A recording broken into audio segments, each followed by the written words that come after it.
nós estamos vivendo um momento que é preciso deixar a sociedade alerta. Nós estamos criando mitos. Ontem, na votação da urgência, de cancelar a proposta do IOF, isso aqui vira uma discussão ideológica, não é uma discussão de números, de dados, né? Então, tem mitos. A ideia de que a população ela não aceita nenhum tipo de imposto, entende? Isso está na cabeça dos dirigentes que defendem os super ricos. A pirâmide brasileira é escandalosa, tá?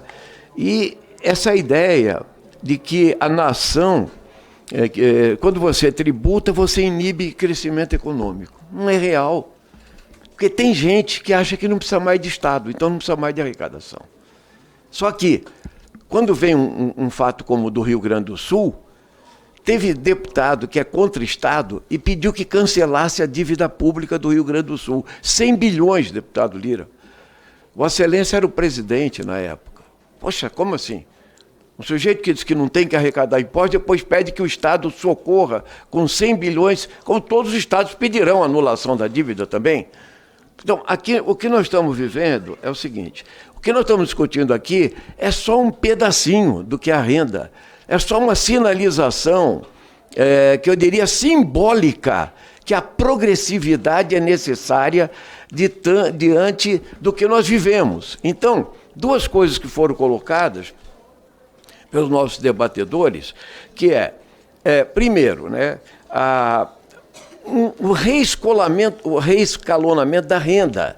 Nós batemos num teto de 27,5. Nós podíamos, antigamente era muito mais, já chegou a ser 45, 50 no Brasil. Não é real que nós sempre tivemos esse máximo de 27,5. E o pior é que os 27,5 pegam até a classe média. Porque depois os super ricos, como foram citados aqui, quem ganha mais de 1 bilhão vai pagar 1% de imposto. Que absurdo, gente. E as fugas que eles fazem das heranças. Então, segundo, né, quer dizer, você ter a noção de quem é atingido, né? 10, 11 milhões serão beneficiados, 140 mil serão atingidos. A terceira é a gente entender, quando você fala em 600 mil ou mais de 50, não paga nada. Dá a impressão que está pagando 10%. Então, logo depois, vai dar 0,83%, com 750 mil dá 2,5%, com 900 dá 5%, você está entendendo? É só 1,2 milhão depois. E eu acho que tem uma série de mitos que a gente devia deslindar aqui. Então, só a correção, se tivéssemos a correção que a inflação deixou para trás, nós estaríamos com 5.700 e não 5 mil. Então, não tem como fugir desse debate, gente. Ontem, quando se falou em IOF, eu entendi o seguinte, veja, o IOF era 6,38 no governo Bolsonaro o tempo todo, os 4 anos. Aí eles já aprovaram uma lei que caía 1% ao ano, está 3,38. Então, o governo atual botou 3,35, deputado Lira. Entendeu? Então, veja, se você está com problema fiscal, você arrecada para sustentar atividades.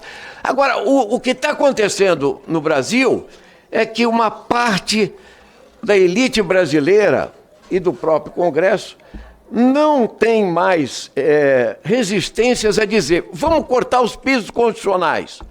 Eu fui autor do primeiro Plano Nacional de Educação, está escrito 10% do PIB lá. Ou cortar do Fundeb, que foi apoiado por unanimidade dessa casa, para manter os alunos no ensino médio, assim como o pé de meia e etc. Então, o que acontece é o seguinte, você vai tirar do SUS, do piso da saúde, do Fundeb, eles topam isso, entende? Como se fosse assim, nós vamos inibir o crescimento, vai gerar inflação, é o que eu tenho dito.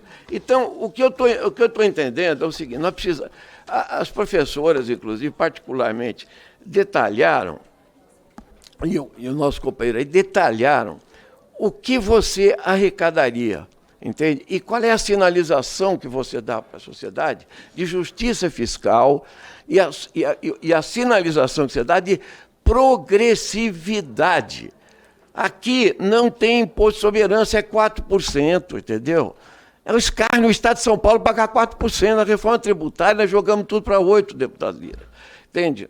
Nos Estados Unidos ou na Europa é 40%. Aqui, a taxação de grandes fortunas foi vetada, nós levamos o destaque para o plenário, teve 136 votos, entende? Ou seja, parece que não tem grandes fortunas no nosso país. Então, todo debate, se ele for racional e dentro das regras do jogo, entende? Nós passaríamos facilmente por essa discussão e daríamos uma sinalização para a sociedade. Mas o que está acontecendo é que existe uma imensa politização do processo visando já as eleições de 2026. Essa que é a questão. Então, essa insistência de dizer que nós devemos não pagar mais impostos, né, é algo perverso para a sociedade e para milhões dos de baixo. A professora falou 90%, 90%. Estão isentos totalmente de imposto de renda. E para pagar isso aqui é 0,1% ou 0,06%, dependendo, zero da população. Como que eles não podem contribuir? Então, existem interesses aqui que são mesquinhos, que é ideologia, que interditam o debate, porque essa ideologia, na verdade, deveria dar espaço às evidências dos números, da vida. Eu duvido que não tenha apoio popular para apoiar isso aqui. Se a gente puder botar nos meios de comunicação de massa os dados que foram expostos aqui pelos nossos debatedores. Então, o imposto de renda também não está andando. Eu ainda não sei qual é o relatório do nosso relator. Não sei qual linha ele vai adotar, né? Mas o nosso debate encolheu, Lira. Encolheu na mídia, reparou? A crise do IOF, eu acho assim, é uma crise artificial, para concluir, presidente Rubens. É uma crise artificial, entende? Que, na verdade, vai impedir o verdadeiro debate de como é que nós vamos superar a concentração da renda e da riqueza no Brasil, e o Estado brasileiro vai poder agir para alavancar para o futuro, entende? Investimento, de gerar emprego, distribuir renda, que não é a linha atual. Ou seja, se você cresce muito, gera inflação, se você diminui o desemprego, gera inflação, e se gera inflação, você aumenta os juros, você caiu numa armadilha que ninguém sai, porque é a lógica do neoliberalismo no Brasil há 40 anos e eles não têm solução para isso. Então, eu proponho que a gente faça o debate em cima dos dados concretos da realidade brasileira que foram expostos. E finalizo dizendo que a questão dos estados e municípios, se houver alguma perda, porque se você aumenta o volume para os municípios, aumenta a arrecadação dos municípios pelo consumo também. A gente faz o balanço e vê como é que fica uma compensação. O mais importante é fazer justiça fiscal para fazer justiça social.